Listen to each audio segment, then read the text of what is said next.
ஞானத்தின் ஆழம், அர்த்தமுள்ள ஆன்மீகம்.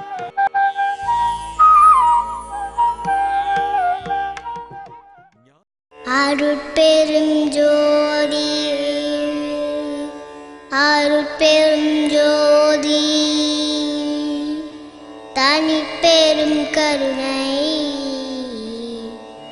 அருட்பெரும் ஜோதி.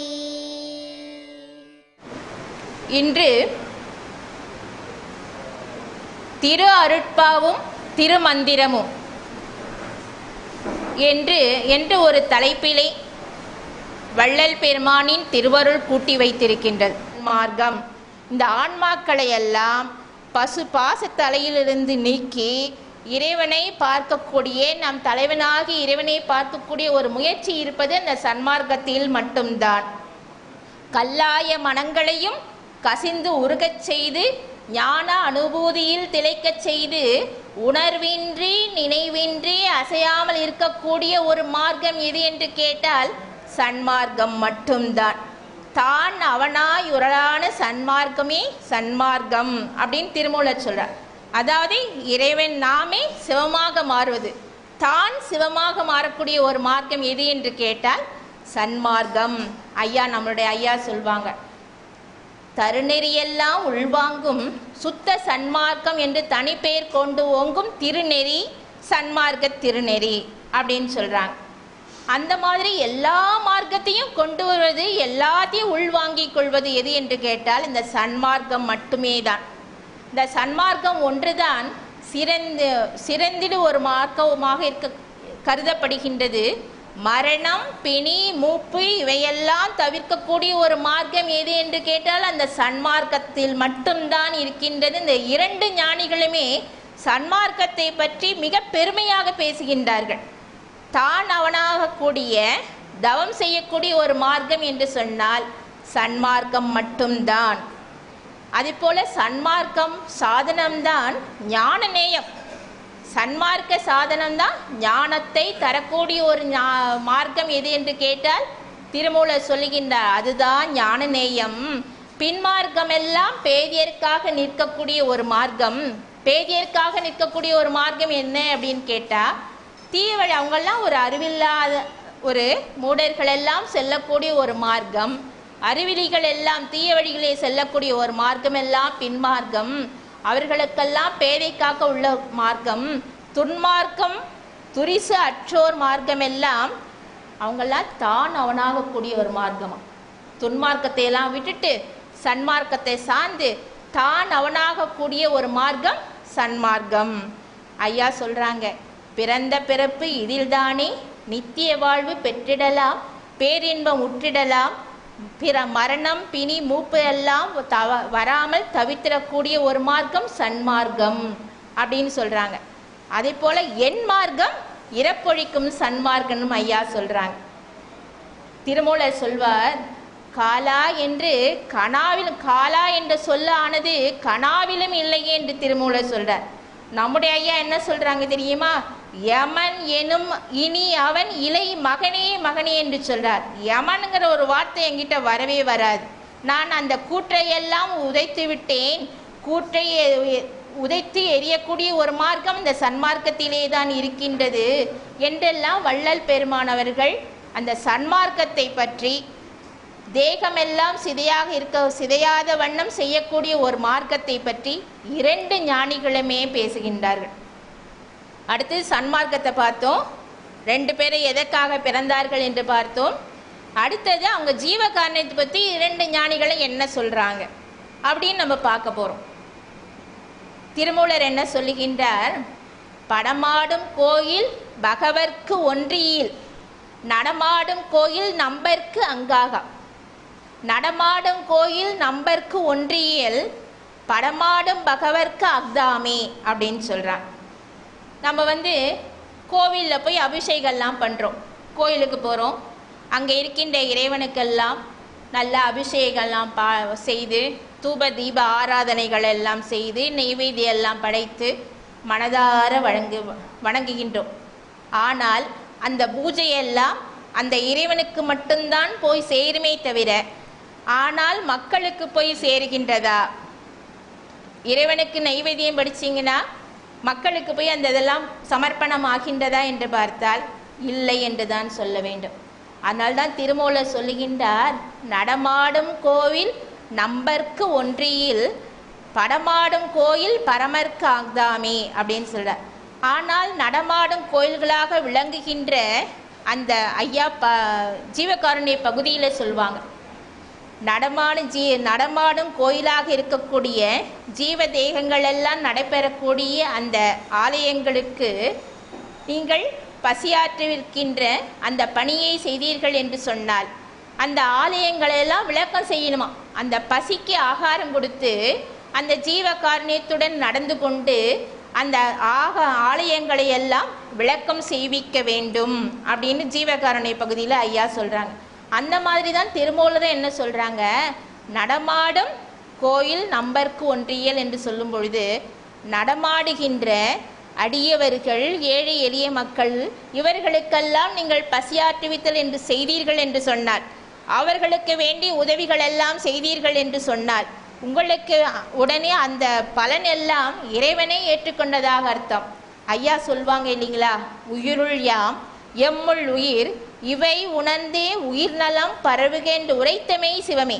ஒவ்வொரு ஜீவனுக்குள்ளேயும் இறைவன் இருக்கின்றான், பரிமளிக்கின்றான். அவர்களுக்கு செய்கின்ற அந்த பூஜையானது அன்னதான மகேஸ்வர பூஜையானது இறைவனை போய் சேர்கின்றது. ஒரு உயிருக்கு 7 வித துன்பங்கள் ஏற்படுகின்றன ஐயா சொல்கிறாங்க. பசி, பிணி, இச்சை, எளிமை, பயம், கொலை, வறுமை இதெல்லாம் ஏற்படுகின்றது என்று சொல்லுகின்றார்கள் அல்லவா. அதையெல்லாம் எந்த விதத்திலாவது நாம் தீர்த்து வைத்தோம் என்று சொன்னால் இறைவனுடைய அருளுக்கு நாம் பாத்திரமாக முடியும். அதனால தான் நடமாடும் கோயிலுக்கு போய் செய்யுங்க. இப்போ போஸ்ட் ஆஃபீஸில் லெட்டர் போட்டால் தான் போய் உரியவங்களுக்கு போய் சேரும் இல்லைங்களா. அந்த மாதிரி நம்ம என்ன பண்ணணும், நடமாடும் ஜீவ தேகங்களுக்கு நாம் உரிய உதவியை செய்தோம் என்று சொன்னால் இறைவனுடைய அருளுக்கு நாம் பாத்திரமாக முடியும். ஒரு பண்ணையார் ஒருவர் இருந்தார். தன்னுடைய வாழை தோட்டத்திலே முதல் குலை தள்ளும் பொழுது அந்த வாழை குலையை பழனி கோவிலில் சமர்ப்பிப்பதாக வேண்டிக் கொண்டார். அதே போல் நல்ல விளைச்சல், அன்றைக்கி அந்த வாழை தோட்டத்தில் அவருக்கு அந்த வருஷம் நல்ல விளைச்சல் வந்தது. உடனே முதல் குலையை என்ன செய்கின்றார், தன்னுடைய வேலையாளை கூப்பிட்டு, நீ போய் பழனி தேவஸ்தானத்தில் இந்த குலையை கொண்டு போய் சமர்ப்பித்து விட்டு அந்த ரசீது வாங்கி கொண்டு வா என்று சொல்லுகின்றார். அந்த வேலையாளும் அப்படியே தோளில் சாட்சி எடுத்துக்கிட்டு அந்த வாழைத்தாரை எடுத்துக்கிட்டு அவரும் சொல்லுகின்றார். போகும்போது வழியில் ஒரு அம்மா இருக்காங்க. அவங்க கையில் ஒரு குழந்தைய வச்சுருக்காங்க. ஒரு 3 வயது குழந்தை இருக்கும். ஐயா எனக்கு ரொம்ப பசியாக இருக்குது, ஒரு 2 பழம் பிச்சு கொடுங்க அப்படின்னு கேட்குறாங்க. இல்லைம்மா, இது ஆண்டவனுக்கு கொண்டு போய் கொடுக்கறது, இதெல்லாம் நான் தர முடியாதுமா அப்படின்னு அந்த எஜமான திட்டுவாருமா அப்படின்னு சொல்கிறாங்க.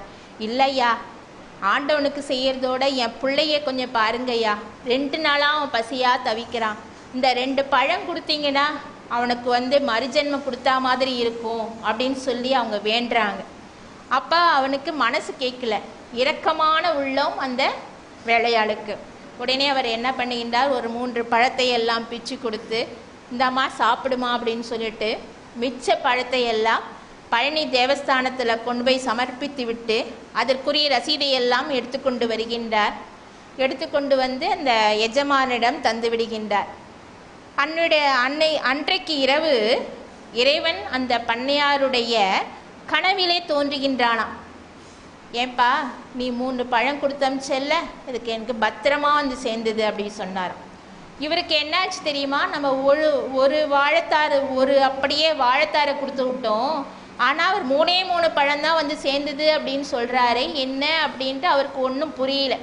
சரி, காலையில் அவர் எழுந்திரிச்சு கேட்கலாம் அப்படின்னு சொல்லிட்டு மறுநாள் காலையில் அந்த வேலையாளை கூப்பிட்டு, ஏப்பா நீ கொண்டு போய் பழத்தெல்லாம் ஃபுல்லாக கொடுத்தியா, முழுசுமாக கொடுத்தியான்னு கேட்டாராம். ஓ கொடுத்தனையா அப்படின்னு சொல்கிறாராம். இல்லை, ஆனால் ஆண்டவன் என்ன தெரியுமா சொல்கிறான், என் கனவுல வந்தான் 3 பழம் மட்டும் தான் சேர்ந்ததுன்றான், நீ கொடுத்ததோ ஒரு வாழைத்தாறு கொடுத்துருக்கன்னு சொல்கிற, பொய் சொல்லாமல் சொல்லு, நடுப்புற என்ன நடந்தது அப்படின்னு கேட்குறார். அப்போ வழியில் ஒரு அம்மா ஒரு பையனுக்கு, அந்த பையன் பசியால் தவிச்சிட்டு இருந்தான், அதில் ஒரு 3 பழம் கொடுத்தேன் அப்படின்னு சொன்னாராம். அப்போ தான் அந்த பண்ணையாருக்கு புரிஞ்சுதான், ஓஹோ, கொண்டு போய் தேவஸ்தானம் கொடுத்தாலும் இறைவனுக்கு போய் சேராது, அந்த ஏழைக்கு கொடுக்குறோம்ல பாருங்க, அந்த பழம் மட்டும்தான் இறைவன்கிட்ட போய் சேர்ந்தது போல இருக்கு. இனிமேல் நம்ம அப்படி தான் செய்யணும் போல இருக்கு. ஏழைக்கு செய்கின்ற உதவி இறைவனிடம் கொண்டு போய் சேரும் என்பதை புரிந்து கொண்டான். அந்த மாதிரி நடமாடும் கோவிலில் செய்கிறதெல்லாம் மக்களுக்கு போய் சேராது.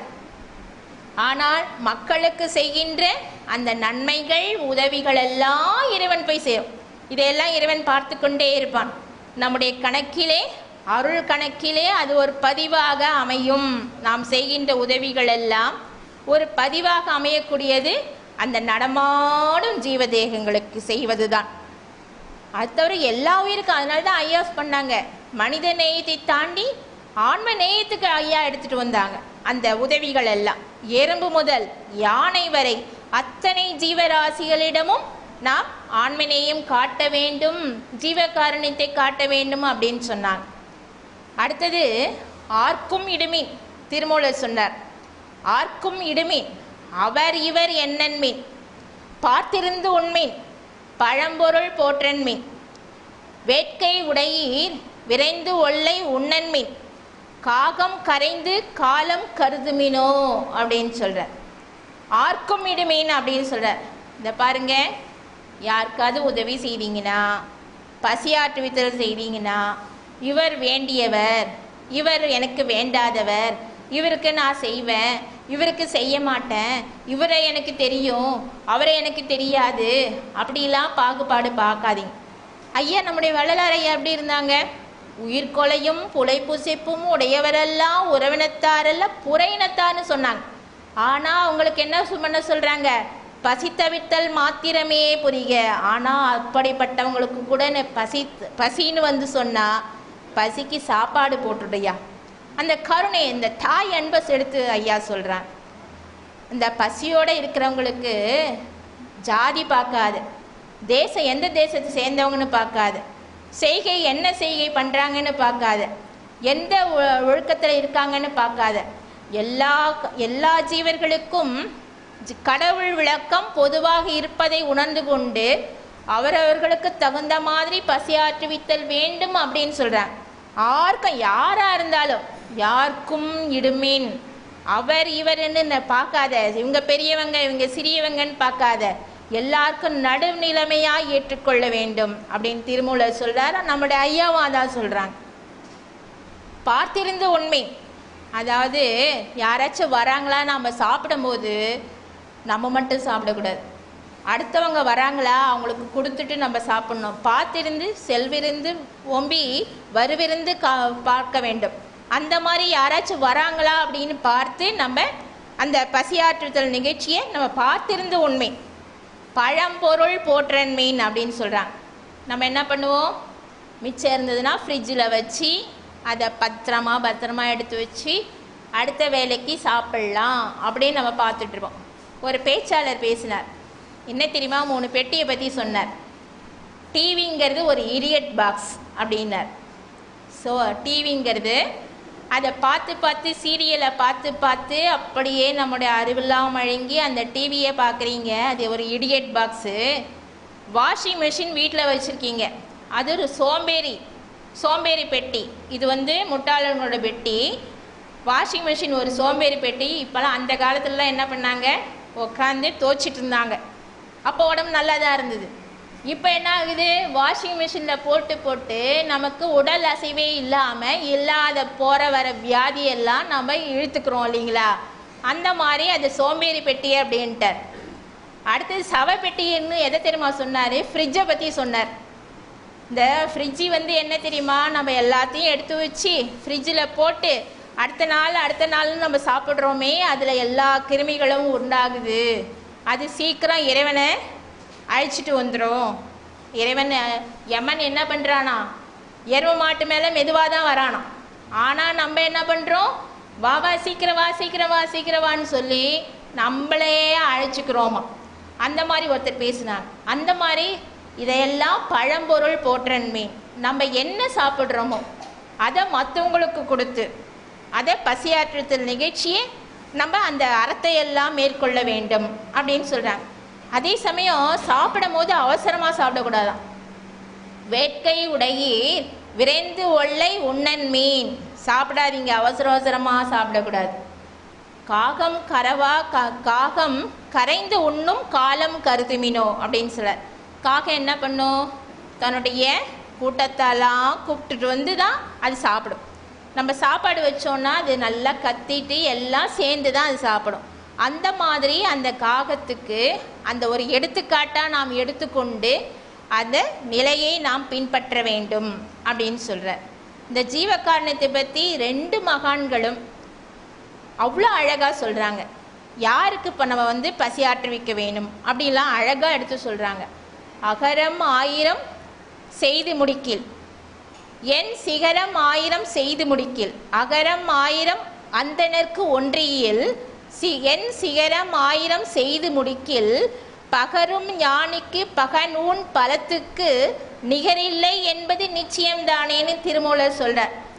அதாவது வேதங்கள் ஓதுகின்ற அந்தணர்களுக்கு அக்ரகாரன் சொல்லுவாங்க. வேத அந்தணர்கள் வசிக்கக்கூடிய ஒரு இடத்தை அக்ரகாரன் சொல்லுவாங்க. அந்த மாதிரி அக்ரஹாரத்தில் ஒரு வீடு கட்டி தந்தாலும், இறைவன் இருக்கின்ற கோயிலில் கும்பாபிஷேகம்லாம் பண்ணி குளத்தெல்லாம் வெட்டி அவருக்கே ஒரு கோயில் கட்டி கொடுத்தாலும், ஆனால் பாருங்க, இதை காட்டிலும் மேலானது என்ன தெரியுமா? யாராச்சும் பசியோட பகல் நேரத்துக்கு வராங்க பாருங்க, பசியோடு வராங்க பாருங்க, அவங்களெல்லாம் அவங்களுக்கு சாப்பாடு போடுறோம் பாருங்க, அந்த சாப்பாட்டுக்கு ஈடாக எதுவுமே கிடையாதான். நிகரில்லை என்பது நிச்சயம்தானே அப்படின்னு சொல்கிறார். அந்த பகல் வேலை சாப்பாட்டுக்கு அவ்வளோ ஒரு முக்கியத்துவம் கொடுக்குறார் திருமூலர். அந்த மாதிரி ஐயாவும் சொல்கிறாங்க, பகல் வேலை போச்சே, இனிமேல் பசிங்கிற ஒரு பாவி வந்துடுமே, இனிமேல் நான் யார்கிட்ட போய் நான் கேட்பேன்? வெயில் வேற அடிக்கின்றதே, எனக்கு பசிக்கு யாரும் தருவதுக்கு ஆள் இல்லையே, நான் எதுக்காக நான் இவ்வளோ கஷ்டப்படுறேன்? போன பிரிவில் யாருக்கு சாப்பாடு போட்டிருக்க மாட்டேன் போல இருக்கின்றது, அதனால தான் நான் இவ்வளோ கஷ்டப்படுறேன். நான் யார்கிட்டையாவது போய் கேட்கலான்னு பார்த்தா எனக்கு மானம் தடிக்கின்றது, வெட்கம் தடிக்கின்றது. இந்த உட்பாதம் சொப்பன கண்ட ஊமையை போல நான் பரிதவிக்கின்றேன், தேனில் விழுந்த ஈயை போல பரிதவிக்கின்றேன். இப்படியெல்லாம் அவங்க நினச்சிப்பாங்களாம். அவங்களுக்கெல்லாம் போய் நம்ம ஜீவகாருண்யம் பண்ணுமா, அவங்களுக்கெல்லாம் சாப்பாடு போட்டாக்கா அதை காட்டிலும் ஈடானது இந்த உலகத்தில் வேறு எதுவுமே கிடையாதுன்னு திருமூலர் சொல்கிறாரு. வள்ளல் பெருமான 2 ஞானிகளுமே ஜீவகாருண்யத்தை பற்றி 2 ஞானிகளுமே ஒப்பாக பேசுகின்றார், சமமாக பேசுகின்றார்கள். அடுத்தது என்ன தெரியுமா ஆயா? அறம் செய்யணும், தர்மத்தை பற்றி திருமூலர் சொல்கிறார். யாவர்க்குமாம் இறைவர்க்கோர் பச்சிலை, யாவர்க்குமாம் ஆவிற்கோர் வாயுரை, யாவர்க்குமாம் உண்ணும்போது ஒரு கைப்பிடி, யாவர்க்குமாம் இன்னுரை தானே அப்படின்னு சொல்கிறார். எங்கே இது எல்லாருக்கும் செய்யக்கூடிய ஒரு தர்மம் தானே. இறைவனுக்கு நீங்கள் என்ன பண்ணலாம், அபிஷேகம் பண்ணணுன்னு அவசியம் கிடையாது, ஆராதனை பண்ணணுன்னு அவசியம் கிடையாது. நல்லா பொங்கல், நல்லா வடை, பாயசம், நல்லா அறுசுவை உணவெல்லாம் வாழை இலையில் போட்டு இதெல்லாம் பண்ணணுன்னு அவசியம் கிடையாது. ஆனால் இறைவன் என்ன பார்க்குறான் தெரியுமா? அன்போடு ஒரு இலையை கிள்ளி போட்டால் கூட போதும். அந்த இலையை அழகாக அப்படியே சந்தோஷமாக அன்பாக ஏற்றுக்கிறானாம். அந்த அன்போடு நம்ம செய்யும் பொழுது, அந்த பூஜை செய்யும் பொழுது இறைவன் அதை மனதார ஏற்றுக்கொள்ளுகின்றானாம். அது எல்லாருக்கும் செய்யக்கூடிய ஒன்று தானே. அதனால்தான் யாவருக்குமாம் இறைவர்க்கோர் பச்சிலை, யாவர்க்குமாம் ஆவிற்கோர் வாயுரை என்று சொல்லும் பொழுது இந்த பசுமாட்டுக்கு புல் கொடுக்கலாம். எது எல்லாராலையும் செய்யக்கூடிய ஒரு தர்ம காரியம். ஆனால் நம்மலாம் என்ன செய்வோம்? வைகுண்ட ஏகாதேசிக்கு மட்டும்தான் போய் பெருமாள் கோயிலுக்கு போயிட்டு அகத்திக்கீரையை அன்னைக்கு ஒரு நாள் மட்டும்தான் அந்த பசுமாட்டை கவனிச்சுவோம். மற்ற நாள்லாம் அது இருக்கா இல்லையா, அது என்ன சாப்பிடுது ஏது சாப்பிடுது ஒன்றுமே நமக்கு தெரியவே தெரியாது. அன்னைக்கு ஒரு நாள் மட்டும் கொண்டு போய் அகத்திக்கீரையை கொடுத்துட்டு அதுக்கு சாப்பிடவே முடியாது. அதை சாப்பிடவே முடியாமல் கீழே துப்பிக்கிட்டே இருக்கும், அது வேஸ்ட்டாக போயிட்டே இருக்கும், அதெல்லாம் பார்த்துட்ருக்கோம். ஆனால் தினமும் ஆவிற்கோர் வாயுரை, ஒரு சின்ன ஒரு புல்லுக்கட்டு போட்டால் கூட போதும், இதுவும் ஒரு தர்மந்தான். நம்ம சாப்பிடும் பொழுது இதுவும் எல்லாராலையும் செய்யக்கூடிய ஒரு தர்மம். யாவர்க்குமா உண்ணும்போது ஒரு கைப்பிடி அப்படின்னு சொல்கிறார் திருமூலர். நம்ம சாப்பிடும்பொழுது ஒரு கைப்பிடி கொடுத்துட்டு இல்லை எடுத்து வச்சுட்டு நம்ம சாப்பிட்டுட்டோன்னா நமக்கு அதுவும் எல்லாராலையும் செய்யக்கூடிய ஒரு தர்மம், அதுவும் நம்மளால் செய்ய முடியும். அதுவும் இல்லைப்பா, என்னால் எதுவுமே செய்யவே முடியாது. யாவருக்குமாம் இன்னுரை தானே பிறர்க்கு இன்னுரை தானே அப்படின்னு சொல்கிறார்.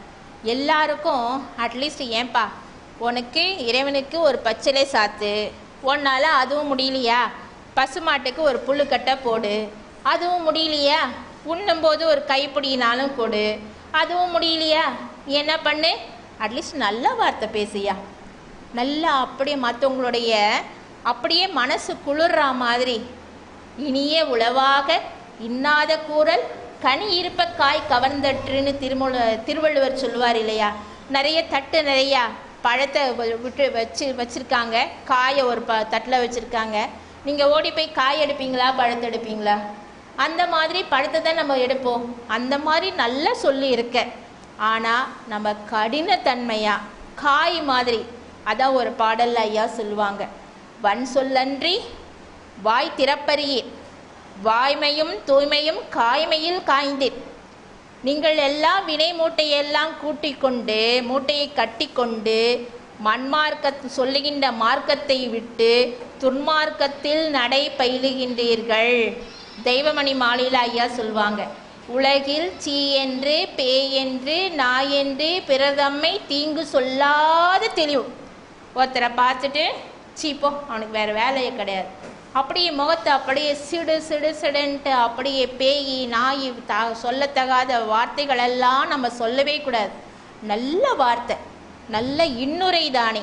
இறைவனுடைய அருளை நம்மளாம் பெருனா இறைவன் எப்படி பணிவாக நடந்து போமோ மற்றவங்கள்ட்டையும் அப்படியே பணிவாக மென்மையாக இனிமையாக நல்ல அன்பாக கடினத்தன்மை இல்லாமல் அப்படியே இன்னுரை தானே அப்படின்னு சொல்கிறாங்க. ஐயா கூட சொல்லுவாங்க, நம்முடைய வள்ளல் பெருமான் இந்திரிய ஒழுக்கத்தில் கொண்டு வந்துடுறாங்க, என் சொல்லாடல் அப்படின்னு சொல்கிறாங்க. அந்த இனிய வார்த்தைகளை நம்ம பேசணும். இனிய வார்த்தைகளை பேசும்பொழுது அடுத்தவங்களுடைய மனசு அப்படியே ஒரு மன மகிழ்வு அவங்களுக்கு வரும். அந்த இனிய வார்த்தைகளை பேசும்பொழுது நம்முடைய வார்த்தை இறைவனுடைய புகழை தான் நம்முடைய வாய் பேசணும், நல்ல இனிமையான வார்த்தைகளை தான் பேசணும். அந்த மாதிரி முகத்தை இனிமையாக வச்சுக்கணும், இன்னும் இன்முகமாக வைத்து கொள்ள வேண்டும்.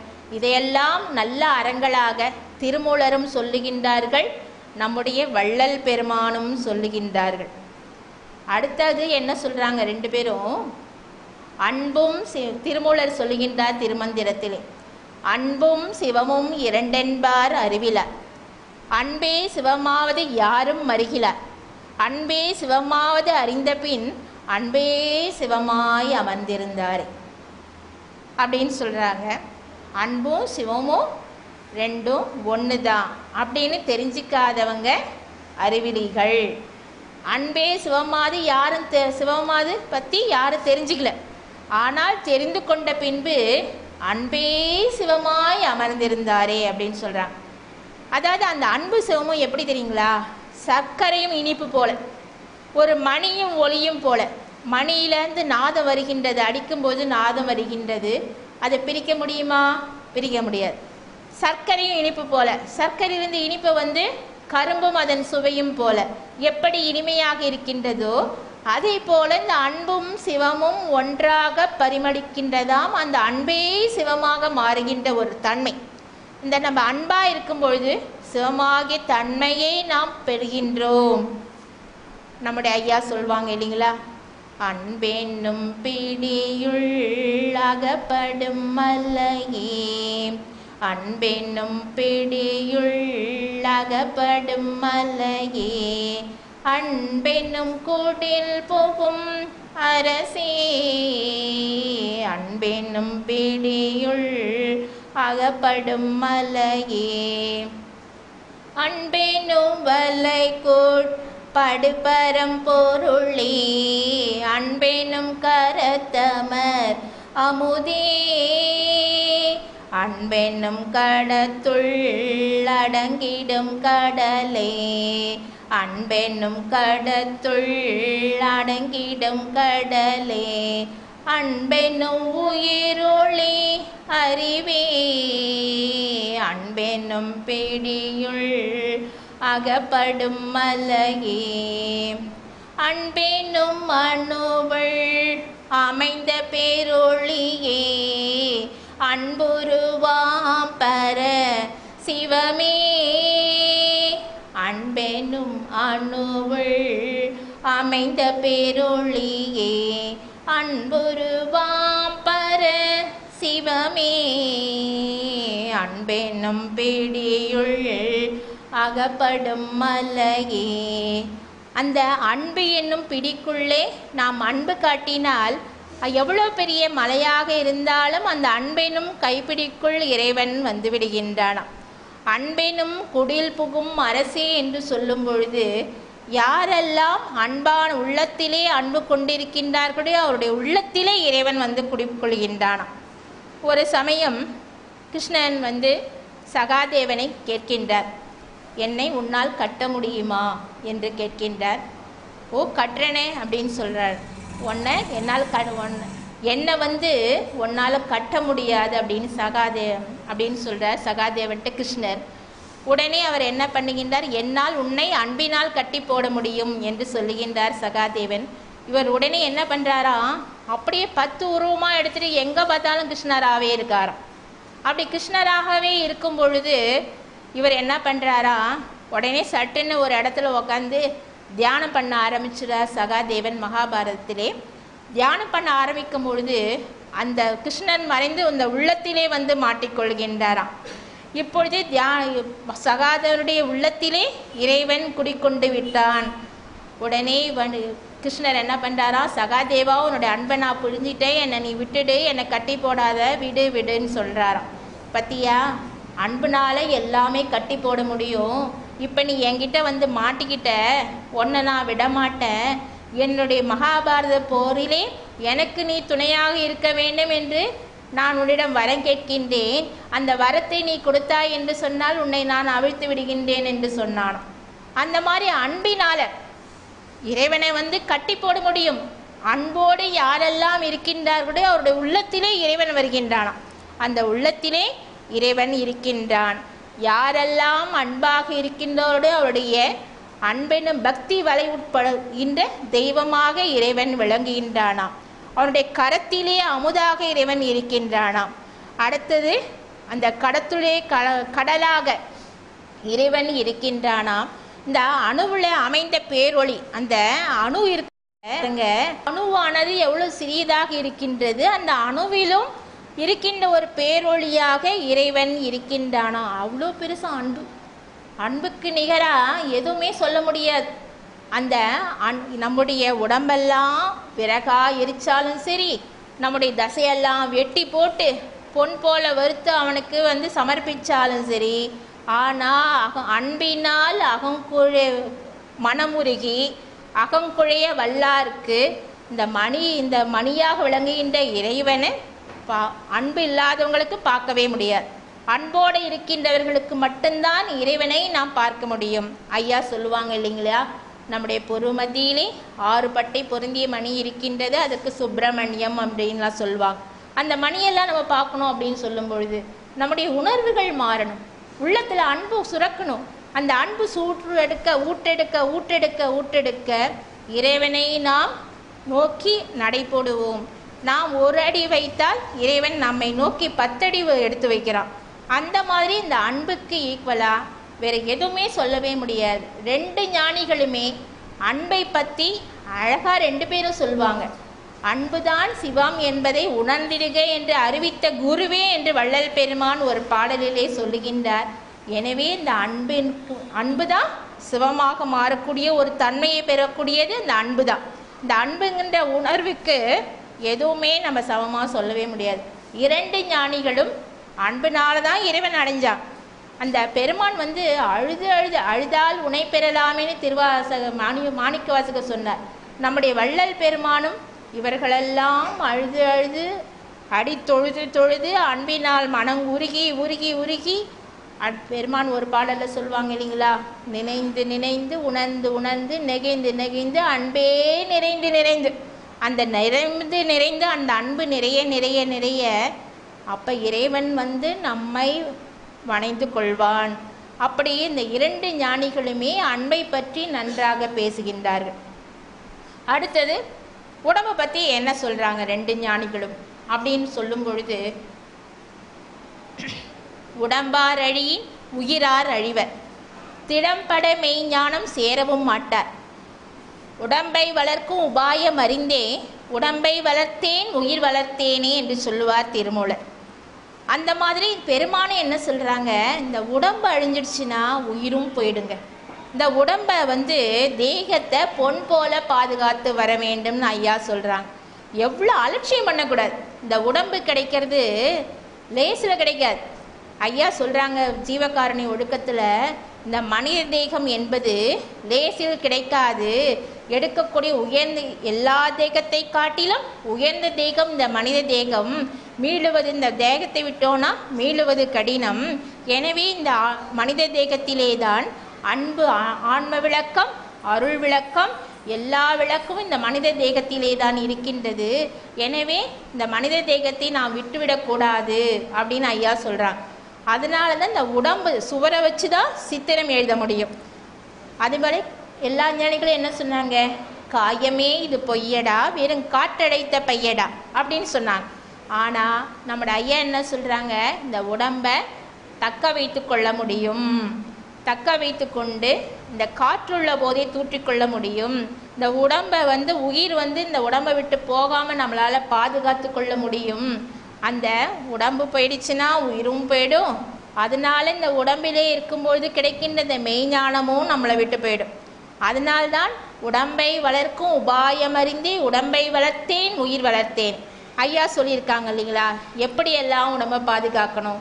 உஷ்ண பதார்த்தங்களை சேர்க்கணும். நான் அடிக்கடி சொல்வேன், கரிசலாங்கெண்ணெய், முசுமுசுக்கை, தூதுவடையெல்லாம் சேர்த்துக்கொள்ளணும். அந்த மாதிரியெல்லாம் சேர்த்துக்கொள்ள வேண்டும். எப்படியெல்லாம் இந்த நீங்கள் உரைநடை பகுதியை சொன்னீங்கன்னா படிச்சிங்கன்னா எல்லாம் எப்படியெல்லாம் இந்த தேகத்தை பாதுகாத்து வர முடியும் அப்படின்னு ஐயா எடுத்து சொல்லியிருக்காங்க. அதே மாதிரி திருமூலர் என்ன சொல்கிறாரு, உடம்பை முன்னம் இழுக்கென்று அறிந்திருந்தேன், உடம்பினிலே ஒரு பொருள் கண்டேன், உடம்பினிலே உத்தமன் கோயில் கொண்டான் என்று உடம்பை யானிருந்து போற்றுகின்றேனே என்று பெருமான் ஓம்புகின்றேனே என்று சொல்வார். அதாவது இந்த உடம்பை வந்து முன்னாடி இழிவாக நினச்சிட்டு இருந்தேன். ஆனால் இப்பொழுது உடம்பிலே தான் இறைவன் இருக்கின்றான், காரியப்படுகின்றான் என்பதை நான் புரிந்து கொண்டேன். எனவே நான் உடம்பிலே உத்தமன் இருக்கின்றான் என்று அந்த உடம்பை யானிருந்து ஓம்புகின்றேனே என்று திருமூலர் சொல்வார். நம்ம என்ன பண்ணுறோம், இருக்கும் இடத்தை விட்டு இல்லாத இடம் தேடி எங்கெங்கோ அலைகின்றார் ஞானத்தங்கமே, அவர் ஏதும் அறியாரடி ஞானத்தங்கமே அப்படின்னு சொல்கிறாங்க இல்லைங்களா. அந்த மாதிரி நமக்குள்ளே இருக்கின்ற இறைவனை விட்டுட்டு வெளியே போய் அவன் இருக்கானா அப்படின்னு நம்ம தேடிட்டு இருக்கோம். இந்த கஸ்தூரிமான் இருக்கு பாருங்க, கஸ்தூரிமான் வந்து தன்னுடைய உடம்புல தான் வாசனை வருதுன்னு அதுக்கு தெரியாது. ஆனால் அந்த வாசனைக்காக என்ன பண்ணும் தெரியுமா, வெளியே போய் தேடிட்டு இருக்கோம், புல் எல்லாம் மேய்ஞ்சிக்கிட்டு இருக்கோம். அதே மாதிரி கையில் வெண்ணெயை வச்சுட்டு இருப்போம், நெய்க்கு அலைஞ்சிட்டு இருப்போம். அதே மாதிரி உரியில் தயிர் இருக்கும், வெண்ணெய்க்கு நம்ம அலைஞ்சிட்டு இருப்போம். அந்த மாதிரி நம்முடைய உடம்புல இறைவன் குடிக்கொண்டிருக்கின்றான் என்பதை புரியாமல் நாம் இந்த கேவலம் இந்த உடம்பு எதுக்கும் உதவாது அப்படின்னு நினச்சிட்டு நம்ம முடிவுக்கு வந்துட்டோம். ஆனால் இந்த உடம்பு போச்சுன்னா வேறு உடம்பு நம்ம எதுவும் இறைவன் பார்க்கவே முடியாது. அதனால இந்த உடம்பை நாம் ஓம்ப வேண்டும் என்று புரிந்து கொண்டு அதை நான் ஓம்புகின்றேன் என்று திருமூலர் சொல்லுகின்றார். ஐயாவும் அதை தான் சொல்கிறான், இந்த உடம்பை பார்த்துக்கங்க ஐயா, இந்த உடம்பை பார்த்துட்டிங்கன்னா அடுத்த பிறவி என்ன பிறவி வருமோ எனக்கு தெரியாது, அந்த பயத்தினால இந்த பிறவியை நான் சுமைக்கின்றேன் அப்படின்னு சொல்கிறாங்க. தாயுமானவர் கூட சொல்கிறார், இப்பிறவி போனால் எப்பிறவி வாய்க்குமோ அப்படின்னு தெரியாது அப்படின்னு தாயுமானவரும் சொல்கிறார். அந்த மாதிரி ஞானிகளெல்லாம் பயந்தாங்க. ஆனால் நம்ம என்ன பண்ணுறோம், கொஞ்சம் கூட பயமே கிடையாது, பயம் பூஜ்யம் ஆயிடுச்சு நமக்கு. நம்ம அதனால்தான் மகாபாரதத்தில் வரும், அதாவது அந்த யட்சன் வந்து கேள்வி கேட்டுக்கிட்டே வரும். யட்சன் வந்து தர்மரை பார்த்து கேள்வி கேட்டுக்கிட்டே வருவார். உலகத்திலேயே ஆச்சரியமானது எது அப்படின்னு கேட்பார். உலகத்திலேயே ஆச்சரியமானது எது தெரியுமா, நாளைக்கு நம்ம இருப்போம் அப்படின்னு நினச்சிக்கிட்டு மனுஷன் காரியப்படுறானே அதுதான் உலகத்திலேயே ஆச்சரியமானது அப்படின்ட்டு தர்மர் சொல்கிறாராம். யார் வந்து கூட அப்படி இறந்து போகிறவனுக்கு துணை யாருன்னு கேட்கும் பொழுது அவன் செய்கின்ற தானமும் தவமும் தான் ஒரு துணையாக இருக்கின்றது என்று சொல்லி அந்த தர்மன் வந்து அந்த யட்சனுக்கு வந்து பதில் சொல்லுவானாம். அந்த மாதிரி நம்ம உடம்பை வந்து 2 ஞானிகளுமே எப்படியெல்லாம் பார்த்துக்கணும், எப்படியெல்லாம் அதுக்கு வந்து இது சரி பண்ணணும் அப்படின்ட்டு 2 பேருமே சொல்கிறாங்க. அடுத்தது என்ன சொல்கிறாங்க, உள்ளம் பெருங்கோயில், திருமந்திரத்தில் வருது. உள்ளம் பெருங்கோயில் ஊனுடம்பு ஆலயம், வள்ளல் பிரானுக்கு வாயில் கோபுர வாசல், தெல்ல தெளிந்தார்க்கு ஜீவன் சிவலிங்கம், கள்ள புலனடைந்தும் காளாமணி விளக்கே. இந்த உள்ளந்தாங்க பெருங்கோயில், நம்முடைய உள்ளந்தான் பெருங்கோயில். வெளியே போய் நம்ம கோயில் சுற்றுறோமே அதெல்லாம் கோவில் கிடையாது. நம்மளே ஒரு ஞானிகள்லாம் என்ன பண்ணாங்க, இந்த ஒரு மனிதனை கோவிலெல்லாம் நீங்கள் பார்த்துருப்பீங்க, வாசப்படியில் போகும்போது ஒரு மனிதன் படுத்திருப்பது போல் அங்கே சித்திரெல்லாம் வரைஞ்சிருப்பாங்க. நம்முடைய உடம்பு தான் கோவில். அந்த உடம்பு வந்து ஒரு மனிதனை படுக்க வைத்தால் அந்த காலானது கோபுர வாயிலாக இருக்கின்றது, அதனுடைய குறியானது கொடிமரமாக இருக்கின்றது, அடுத்தது தொப்புளானது பலிபீடமாக இருக்கின்றது, நந்திய இருதயமானது வாகனமாக இருக்கின்றது, அந்த நெற்றியானது கருவறையாக இருக்கின்றது, அந்த புருவ மத்தியானது இறைவன் குடிக்கொண்டிருக்கின்ற இடமாக இருக்கின்றது. இந்த உடம்பு தாங்க, ஊன் உடம்பு தான் ஆலயம். வள்ளல் பிரானுக்கு வாயில் கோபுரவாசல். இந்த வாய் தானுங்க எல்லாத்துக்கும் காரணம். அது வந்து அறியாமையினால் தீயவையும் பேசும், அறிவோடு இனிமையாகவும் பேசும். அந்த யாரெல்லாம் தெல்ல தெளிவுடன் இருக்கின்றார்களோ அவர்களுக்கு வாய் கோபுர வாசலாக இருக்கின்றது. தெல்ல தெளிந்தார்க்கு ஜீவன் சிவலிங்கம் அப்படின்னு சொல்கிறாங்க. அந்த மாதிரி அடியவர்களுக்கெல்லாம் அந்த உயிரானது சிவலிங்கமாக இருக்கின்றது. கள்ள புலனைந்தும் காளாமணி விளக்கே அப்படின்னு சொல்கிறாங்க. இந்த ஐம்பொறிகள் இருக்கு பாருங்க, மெய் வாய் கண் செவி மூக்கு, அதுவும் கள்ளத்தனம் பண்ணும். அதனால்தான் கள்ள புலனைந்தும் காளாமணி விளக்கே அப்படின்னு சொல்கிறார். இந்த கண் இருக்கு பாருங்க, பார்க்க வேண்டிய காட்சியை காட்டாது, பார்க்க வேண்டாத காட்சியை தான் காட்டும். ஆனால் நமக்குள்ளே என்ன பார்க்கணும், உள் ஒளியை பார்க்கணும். அந்த உள் ஒளியை காட்டாது, அது வந்து மறைச்சிடும்.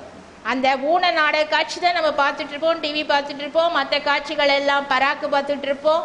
ஐயா கூட சொல்லுவாங்க, இனியும் வீண் காலம் கழிக்காதீர்கள் அப்படின்னு சொல்லுவாங்க, வீணில் பராக்கில் விடாதீர்கள் அப்படின்னு சொல்லுவாங்க. வீண் பராக்கெல்லாம் பார்த்துட்ருக்கோம் இந்த கண். ஆனால் இறைவனுடைய ஒளியை நம்மளால் பார்க்க முடியாது, ஏமாத்திடும்.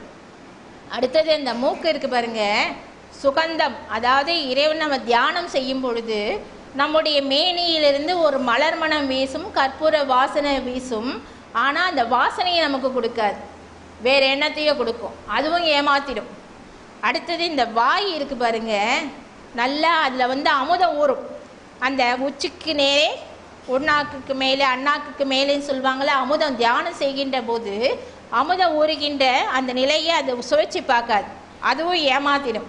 இந்த செவி இருக்குது பாருங்க, நாதத்தெல்லாம் கேட்காது, வேறு எதையோ கேட்டுட்டு இருக்கும். இந்த மெய்யானது இறைவனை உணரக்கூடிய தன்மையை அடையாது. இந்த மாதிரி இந்த கள்ள புலனைந்தும் என்ன பண்ணுமா, ஏமாத்திடும் அதை. ஆனால் அதை தெளிந்தவர்களெல்லாம் என்ன பண்ணுவாங்க, அந்த கள்ளத்தனம் செய்கின்ற அந்த ஐம்பொறிகளை கூட நல்ல அழகாக மாற்றிடுவாங்க. அதுவும் இந்த மணி விளக்காக அந்த உடம்புக்கு ஓம்புதல் செய்யும், நல்லது செய்யும், நல்லா செய்யக்கூடிய ஒரு மாற்ற நிலையை அடையுகின்றது அப்படின்னு சொல்கிறாங்க. இந்த மாதிரி ஐயா வந்து திருமூலர் நிறைய சொல்லியிருக்காங்க. அதே மாதிரி ஐயாவும் சொல்லியிருக்காங்க. இந்த ஐம்பொறிகளை பற்றி ஐயா சொல்லும் பொழுது திருமூலர் என்ன சொல்றார், பார்ப்பான் அகத்தில் பார்ப்பசு ஐந்துண்டு, மெய்ப்பாரின்றி வெறித்து திரிவன, மெய்ப்பாரும் உண்டாய் வெறியும் அடங்கினார், பார்ப்பான் பசு ஐந்தும் பாலாய் சொரியுமே அப்படின்னு சொல்வார். நம்முடைய வள்ளலார் என்ன சொல்வார், வன்மலர் ஐம்புல வேடர்கள் ஓர் ஐவர், இந்திரிய கள்வர்கள் ஓர் ஐவர், கொடுங்கரண துட்டர்கள் ஒரு நால்வர், வன்மல கோளர் ஐவர், இவர்களெல்லாம் அடும்படை கோடி கொண்டு இங்கு உற்றார், அடியேன் இவர்களை வெல்வது எங்கனே அப்படின்பார். இந்த பார்ப்பான் அகத்திலே பார்ப்பசு ஐந்துண்டு, இந்த கள்ள புலனைந்தும் சொன்ன இல்லைங்களா, அதோட தொடர்ச்சி தான் அது. இந்த பார்ப்பான் என்று சொல்லும்பொழுது இந்த உடம்பு தான் பார்ப்பான், அகம். இந்த அகத்திலே மெய், வாய், கண், செவி, மூக்கு இதையெல்லாம் இருக்கின்றன. இவையெல்லாம் என்ன பண்ணுது? ஐம்புல வேடர்கள்னு ஐயா சொல்கிறாங்க. இதையெல்லாம் இவர்களாம் என்ன பண்ணுதான்? நம்மளை வேட்டையாட தயாராக இருக்குதான். இந்த ஐம்புலன்களும் ஐம்பொறிகளை செல்லத்தகாத வழிகளெல்லாம் செலுத்தி நம்மளை வேட்டையாட செய்வதற்கு அவைகள் தயாராக இருக்கின்றன. அதே போல இந்திரிய கல்வர்கள் அதுவும் என்ன பண்ணும்? ஐம்பொறிகளும் அதை கள்ளத்தனம் பண்ணும். அடுத்தது கொடுங்கரண துட்டர்கள் அப்படின்னு சொல்கிறாங்க. கொடுங்கரண துட்டர்கள் அப்படின்னு சொல்லும்பொழுது மனம், சித்தம், புத்தி, அகங்கார். மனசு என்ன பண்ணும்? ஒன்று நினைக்கும், புத்தி விசாரிக்கும், சித்தம் தீர்மானிக்கும், அகங்காரம் செயல்படும்.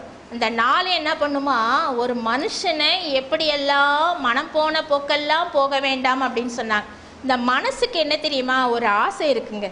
அந்த ஆசையினால தான் அந்த மனசு செல்லத்தகாத வழியிலெல்லாம் ஐம்புலன்களை செலுத்தி, ஐம்பொறிகளை எல்லாம் செலுத்தி, இந்த கரணத்தை எல்லாம் செலுத்தி, ஆணவம், கண்மம், மாமாயை, துரோதை போன்ற 5 மலங்களிலெல்லாம் செலுத்தி அப்படியே நம்மளை செல்லத்தகாத வழிகளுக்கெல்லாம் செல்லக்கூடியது.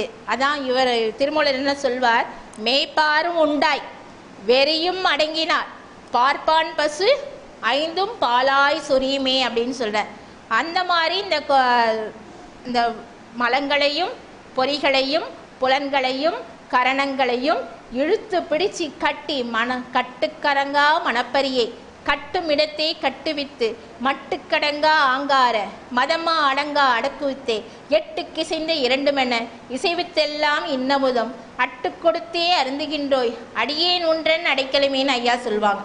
இந்த ஐம்பொறிகளையும் என்ன பண்ணுமா? புருவமத்தியில் இழுத்து வச்சு நிறுத்தி அதை தியானம் பண்ணினோம். அது அடங்காது.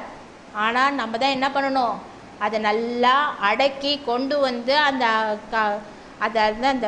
இந்த குதிரைக்கு என்ன தெரியுமா? கடிவாளம் போட்டால் தான் அந்த குதிரை ஒழுங்காக ஓடும். அந்த கடிவாளத்தை எடுத்துட்டிங்கன்னு வச்சுங்க, அது தாறுமாறாக ஓடிக்கிட்டு இருக்கும். அந்த மாதிரி மனசு இருக்குதான். அந்த மாதிரி அதை கட்டுமிடத்தை இந்த புருவமத்தியில் கொண்டு போய் சிற்றவையின் கண்ணை நிறுத்துதல்னு வள்ளலார் சொல்லியிருக்காங்க. அந்த புருவமத்தியில் கொண்டு நிறுத்தினோம் அப்படின்னு சொன்னால் நமக்கு என்ன பண்ணும்? அதை எல்லாம் சேர்ந்து அந்த அடக்கி மேய்ப்பார் அதாவது நம்ம கஸ்டடியில் அதை வச்சுக்கணும். அது போன போக்குக்கெல்லாம் நம்ம போகக்கூடாது. அப்படி இருந்தோம் என்று சொன்னால் அந்த பசுக்கள் எல்லாம் என்ன பண்ணுமா? பாலாய் சொரியும், நம்ம சொன்ன பேச்செல்லாம் கேட்கும். அதே மாதிரி தான் ஐயா சொல்கிறாங்க, இவங்களெல்லாம் அடிமடை கோடி கோடி கோடியாக வந்து என்னை தாக்குறாங்க. இறைவா உன்னுடைய திருவருளால் இவர்களையெல்லாம் நான் வெல்ல வேண்டும் என்று கேட்கின்றாராம். கடைசியாக ஒரே ஒரு பாட்டு சொல்கிறேன், டைம் ஆச்சுன்னு நினைக்கிறேன். ஆசை அருமை அருமீன் ஈசனோடாயினும் ஆசை அருமை ஆசை படப்பட ஆய்வரும் துன்பங்கள் ஆசை விடவிட ஆனந்தம் ஆமை அப்படின்னு சொல்கிறாங்க. ஆசை அருமீன் ஈசனோடாயினும் ஆசை அருமீன். இந்த ஆசை இருக்குது பாருங்கள், மனசுக்கு ஆசை இருக்குன்னு சொன்னேன் பார்த்தீங்களா? அந்த மாதிரி இந்த மனதுக்கு ஆசை எத்தனை சாம்ராஜ்யங்கள் எல்லாம் அப்படியே தவிர்த்து போயிருக்கின்றன. ஏன்னா மண்ணாசை கொண்டு, பெண்ணாசை கொண்டு, பொன்னாசை கொண்டு, அந்த மாதிரி தேகப்பற்று, களத்திரப்பற்று, ஜீவப்பற்று, பந்தப்பற்று அத்தனை ஆசைகளையும் ஒரு மனிதன் வைத்து கொண்டான் என்று சொன்னால் அவனுக்கு நிறைய துன்பங்கள்லாம் வருங்க. எடுத்துக்கிட்டால் ஈசனோடாயினா ஆசை அருமைன்னு சொல்கிறாரு. அப்போனா கடவுள்கிட்ட நம்ம பக்தி வைக்கக்கூடாதா, ஆசை வைக்கக்கூடாதா அப்படின்னு நீங்கள் கேட்கலாம். இறைவன்கிட்ட பக்தி தான் வைக்கணும், அன்பு தான் வைக்கணும், ஆனால் ஆசை வைக்கக்கூடாது. அதாவது ஒரு புராணத்தில் ஒரு கதை உண்டு. குபேரனும் சிவபெருமானும் என்ன பண்ணாங்களாம்? யாத்திரை போனாங்க. அப்படி யாத்திரை போகின்ற வழியிலே திருவெண்காட்டுக்கு வராங்க. திருவெண்காட்டுக்கு வரும்பொழுது பக்கத்தில் தான் சிவபெருமான் இருக்கார் இல்லையா? ஆனால் அவர் என்ன பண்ணார்? திருவெண்காட்டு பெருமான் கிட்ட ஈடுபாடு ஜாஸ்தி ஆயிடுச்சு. 2 பேரும் ஒன்று தானே அவருக்கு தெரியல. ஆனால் அந்த திருவெண்காட்டு பெருமானுக்கு அபிஷேகம் பண்ணணும், ஆராதனை பண்ணணும்னு அந்த குபேரனுக்கு ஆசை வந்துடுச்சான். உடனே சிவபெருமான் பார்த்தார். சரி, நீ ஆசைப்படுறியா, நீ திருவெண்காட்டிலே இரு, நான் போயிட்டு வரேன் அப்படின்னு சொல்லிட்டு போயிட்டாராம். அந்த மாதிரி அவர் தான், அந்த குபேரன் தான் பட்டினத்தாராக திருவெண்காட்டில் பிறகுறார். பட்டினத்தாராக வரக்கூடியவர் முன்னாடி குபேரனாக இருந்தவர் தான் திருவெண்காடராக பட்டினத்தாராக மாறியது அந்த கதை. அதாவது இறைவன்கிட்ட கூட நம்ம பற்று வைக்கக்கூடாதான், அந்த பற்றியும் நிறுத்திவிட்டு ஆசை படப்பட ஆய்வரும் துன்பங்கள். எவ்வளவு ஆசைப்படுறோமோ, ஒரு ஆசை தான் பிறப்புக்கு வித்து. பிறந்து பிறந்து இறந்து இறந்து எத்தனை ஆசைப்பட்டிருப்போம். இறைவன்கிட்ட ஆசைப்பட்டதுக்கே ஒரு பிறப்புன்னா இந்த மனசில் எத்தனை ஆசை இருக்குது. சின்ன சின்ன ஆசைன்னு சினிமாலாம் பாடுறாங்களே, அந்த மாதிரி எத்தனை ஆசைகள் இருக்குது. அத்தனை ஆசைக்கும் அத்தனை ஜன்மம் நம்ம எடுத்தாகணும்.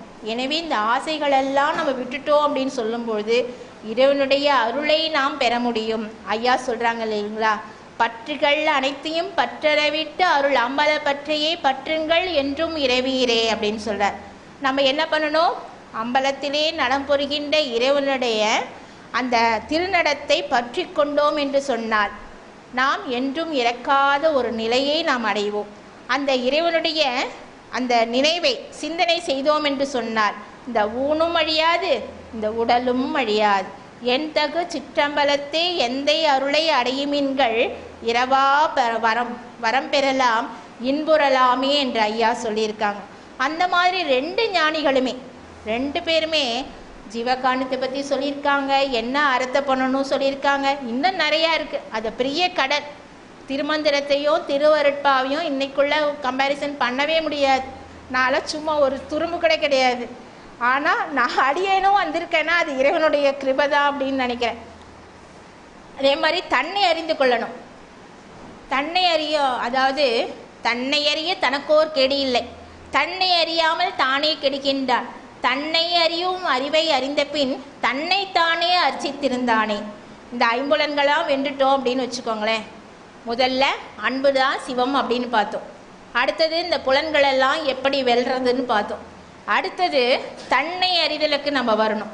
தன்னை அறிந்தோம் என்று சொன்னால் இந்த நான் யார், எதுக்கு இந்த உலகத்துக்கு வந்தேன், என்னை ஏன் இறைவன் படைச்சான், நான் என்பது என்னோட உடலா மனமா உயிரா இல்லை என்னுடைய பேரா, எது நான் எது ஆன்மா. அதுக்கு ஐயா சொல்கிறாங்க, நான் ஆன்மா சிற்றனு வடிவனு இருப்பிடன் லலாடஸ்தானம் கோடி பங்கு 1000 பங்கு உடைய சூரிய பிரகாசமுடையவன் இருப்பிடம் லலாடஸ்தானம், அதை மறைக்கக்கூடிய திரைகள் 7 உண்டு அப்படின்னு ஐயா சொல்கிறாங்க. இந்த ஆன்மா பாருங்க, இந்த ஆன்மாவுக்கு தனுகுரண போன போகங்களெல்லாம் கொடுத்துட்டு அற்ப சுதந்திரத்தையும் கொடுத்துட்டு அதனால் நல்வினையும் கொடுத்துட்டு அதனால் பிறவியும் எடுக்க வச்சுட்டு இதெல்லாம் நம்ம ஆராய்ச்சி பார்த்தோன்னா நம்ம ஒன்றுமே இல்லைங்க.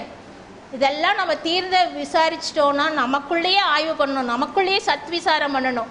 அப்படி சத்விசாரம் பண்ணிக்கொண்டே இருந்தோம் என்று சொன்னால் நாம் நம்மை அறிந்து கொண்டால் இறைவனை அறிந்து கொள்ள முடியும். இறைவன் என்பவன் யார், என் குணத்தான், எங்கும் இருக்கின்ற கருணை உடையவன், கருணை பரம்பொருள், இவற்றையெல்லாம் நாம் உணர்ந்து கொண்டோம் என்று சொன்னால் நாம் நம்மை அறிந்து கொண்டு நாம் இறைவனா நாமே சிவமாக மாறக்கூடிய ஒரு நிலைமை நம்ம தன்னை அறிஞ்சுக்கணும்.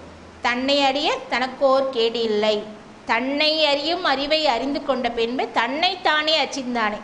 அவன் என்ன பண்ணுவான், தன்னிடம் இருக்கின்ற இறைவனை அறிய முற்படுவானை தவிர வெளியில் தேடமாட்டான். தன்னை அறிந்த தத்துவ ஞானிகள் முன்னை வினையின் முடிச்சை அவிழ்ப்பார்கள், பிந்தைய வினையை பிடித்து பிசைவார்கள், இவையெல்லாம் சென்னியில் வைத்த சிவன் அருளாலே அப்படின்னு சொல்கிறாங்க.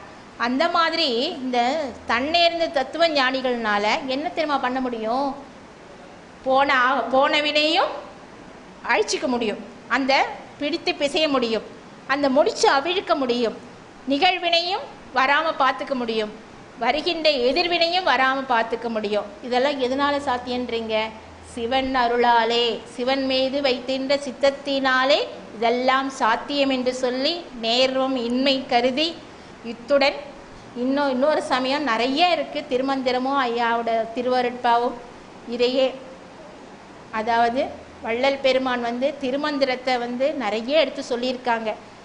வசன பாகத்தில் எடுத்து சொல்லியிருக்காங்க, கடிதத்தில் எடுத்து சொல்லியிருக்காங்க. செல்லும்போது செலுத்துவேன் சிந்தையை, வெல்லும்போது விடுவேன் வெகுளியை அப்படின்னு சொல்லுவாங்க. இறைவன்கிட்ட செல்லும்போது இறைவன் சிந்தையை செலுத்தணும், அதே மாதிரி வெல்லும்போது வெகுளியை கோபத்தெல்லாம் விடணும். அதே மாதிரி திருமந்திரத்தில் ஐயாவும் திருமூலரும் சொல்லியிருக்காரு, வெல்லும் அளவில் வெல்லுவேன் வெகுளியை, செல்லும்போது செல்லும் அளவில் செலுத்துவேன் சிந்தையை, அல்லும் பகலும் அருளுடன் தூங்கினால் கடுவும் பிளந்து கடுவெளியாமே அப்படின்னு சொல்ல. இரவும் பகலும் இறைவனையே சிந்தை செய்து அந்த வெறுப்பையெல்லாம் ஒழித்து சிரத்தையெல்லாம் ஒழித்து நாம் இரவு பகலும் இறைவனை சிந்தை செய்தோம் என்று சொன்னார் நம்மிடம் இருக்கின்ற அகங்காரம் எல்லாம் பிளந்து அங்கே அருள் ஒளி தோன்றும் என்று சொல்லி அடியேன் இத்துடன் இந்த உரையை நிறைவு செய்கின்றேன். ஏதேனும் குற்றம் குறை இருந்தால் மன்னித்து பொறுத்து அருளுமாறு வேண்டி கேட்டுக்கொள்கின்றேன். எனக்கு இத்தகைய ஒரு நல்ல வாய்ப்பளித்த வள்ளலார் தொண்டு நிறுவனத்தார் அத்துணை சான்றோர் பெருமக்களுக்கும் என்னுடைய சிரம் தாழ்ந்த பணிவான நன்றியை தெரிவித்துக்கொண்டு விடைபெறுகின்றேன். வந்தனம் வந்தனம். வாழி என் ஆண்டவன் வாழி எங்கோனருள் வாய்மை என்றும் வாழி எம்மான் புகழ் வாழி என் நாதன் மலர்ப்பதங்கள் வாழிமை சுத்த சன்மார்க்க பெருநெறி மாண்பு கொண்டு வாழி வையமுவான மற்றும் வாழியவே. அருட்பெருஞ்சோதி அருட்பெருஞ்சோதி தனிப்பெருங்கருணை அருட்பெருஞ்சோதி திருவருட்பிரகாச விடலா திவ்ய திருவடிகளே சரணம்.